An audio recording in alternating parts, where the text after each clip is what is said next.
Game show 3x3 inch के host ली Mac दर्शकों को अपना परिचय देते हैं। इस शो में 3 टीमों के 3 प्रतियोगी भाग लेते हैं, जिन्हें बड़ी नकद राशि जीतने के लिए 3 मौके मिलते हैं। टीम 1 में नाइल, जो वित्तीय सेवाओं में काम करता है, शिंदू एक सॉफ्टवेयर कंसल्टेंट और इनिड एक शिक्षक शामिल हैं। वे सभी लॉकडाउन के दौरान बने समूह सिंग अलोंग चेस्टर से जुड़े हुए हैं। वे अपनी टीम का नाम द 3 टेनर्स रखते हैं। टीम 2 एक परिवार है। मार्गरेट, जो एक क्लिनिकल ट्रायल मैनेजर है, कैथरीन, जो मास्टर्स की छात्रा है, और स्टीफन, जो क्रिकेट के प्रशंसक है। वे उल्लेख करते हैं कि उनकी दादी घर से शो देख रही हैं और अपने उपनाम पर टीम का नाम ओकवुड रखते हैं। अंतिम टीम में एक ही कंपनी के 3 रिक्रूटर्स गेविन, मैसी और बेला शामिल हैं। बेला और गेविन पहले रिश्ते में थे, लेकिन अब वे अलग हो चुके हैं। अब गेविन और मैसी एक साथ हैं। बेला और गेविन एक साथ लाइव एक्शन रोल प्ले करते हैं, जहां गेविन का किरदार एक नाइट का है। वे अपनी टीम का नाम क्रिस्टोफर बिगविंस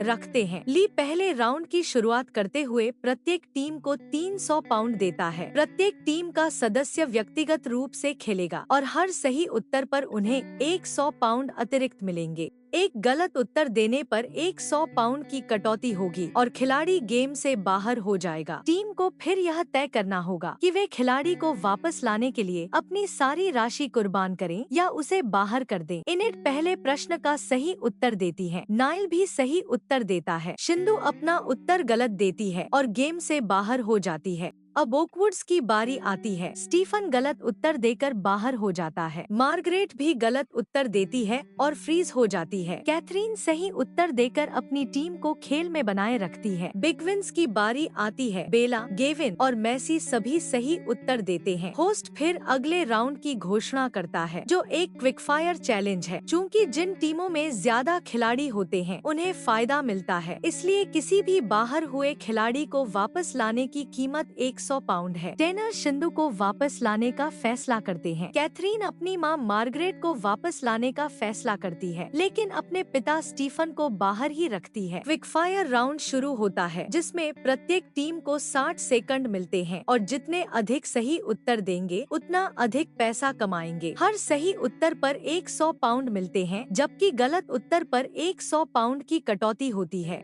राउंड के अंत में सबसे कम राशि वाली टीम बाहर हो जाएगी। राउंड की शुरुआत ओकवुड्स से होती है, फिर टेनर्स की बारी आती है। ओकवुड्स पहले ही प्रश्न में गलत उत्तर देकर पिछड़ जाते हैं। जैसे जैसे राउंड आगे बढ़ता है, बिगविंस और टेनर्स अच्छा प्रदर्शन करते हैं, जबकि ओकवुड्स को अधिकतर उत्तर गलत मिलते हैं। हालांकि अंतिम क्षणों में कैथरीन अचानक कई प्रश्न सही उत्तर देकर जवाब देती है, जिससे संदेह उत्पन्न होता है। सबसे कम स्कोर होने के कारण टेनर्स बाहर हो जाते हैं। अगला राउंड 3 पॉइंट टर्न शुरू होता है, जिसमें 3x3 ग्रिड में प्रत्येक वर्ग में एक अलग श्रेणी होती है। लक्ष्य यह है कि कोई भी 3 प्रश्नों का सही उत्तर देकर एक सीधी लाइन बनाए जाए। हर सही उत्तर पर 300 पाउंड मिलते हैं, जबकि गलत उत्तर पर 100 पाउंड की कटौती होती है। बिगविंस पहले जाते हैं और सही उत्तर देते हैं। ओकवुड्स की बारी आती है और उन्हें क्रिकेट से संबंधित प्रश्न मिलता है। कैथरीन अनुमान लगाती है और सही उत्तर देती है। जब बिगविंस की बारी दोबारा आती है, तो एक सदस्य जो उत्तर जानता था अचानक भूल जाता है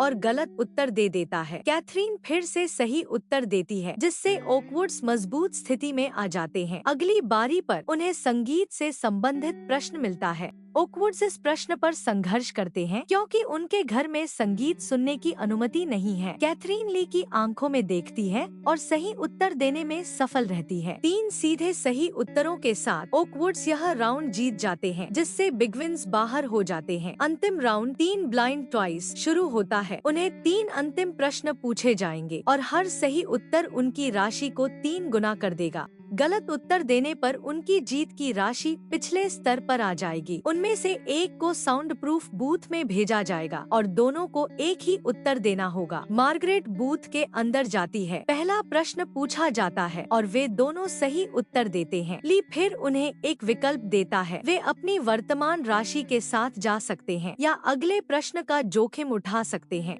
वे खेलने का फैसला करते हैं। ली दूसरा प्रश्न पूछता है। कैथरीन आत्मविश्वास से उत्तर देती है, लेकिन मार्गरेट इसे याद करने के लिए संघर्ष करती है। कैथरीन की अचानक नाक से खून बहने लगता है। अंततः मार्गरेट उत्तर देती है और यह सही साबित होता है। ली उन्हें फिर से छोड़ने का विकल्प देता है, लेकिन वे अंतिम प्रश्न खेलने का फैसला करते हैं। ली संगीत से संबंधित प्रश्न पूछता है और कैथरीन उत्तर देती है। मार्गरेट और कैथरीन ध्यान केंद्रित करते हैं और मार्गरेट उत्तर देती है। फर्क क्यों? चूंकि उनके उत्तर मेल नहीं खाते, वे जैकपॉट नहीं जीतते। हालांकि क्योंकि कैथरीन का उत्तर सही था, वे अपनी मूल पुरस्कार राशि प्राप्त करते हैं। मार्गरेट स्पष्ट रूप से नाराज होती है कि कैथरीन उत्तर जानती थी जबकि वह नहीं जानती थी। कैथरीन तब घोषणा करती है कि वह इस पैसे का उपयोग न्यूजीलैंड जाने के लिए करेगी। मार्गरेट गुस्से में कहती है कि वह उसके मरने के बाद ही न्यूजीलैंड जा सकती है। यहीं पर खुलासा होता है कि कैथरीन टेलीपैथिक शक्तियों से लैस है। वह अपनी शक्तियों का उपयोग करके मार्गरेट को साउंड प्रूफ बूथ में बंद कर देती है। जैसे ही होस्ट एपिसोड को समाप्त करता है, मार्गरेट का सिर अचानक फट जाता है। एपिसोड के अंत में कैथरीन गुस्से से भरी नजरों के साथ माँ की लाश को देखती है। चैनल को लाइक और सब्सक्राइब करना ना भूले।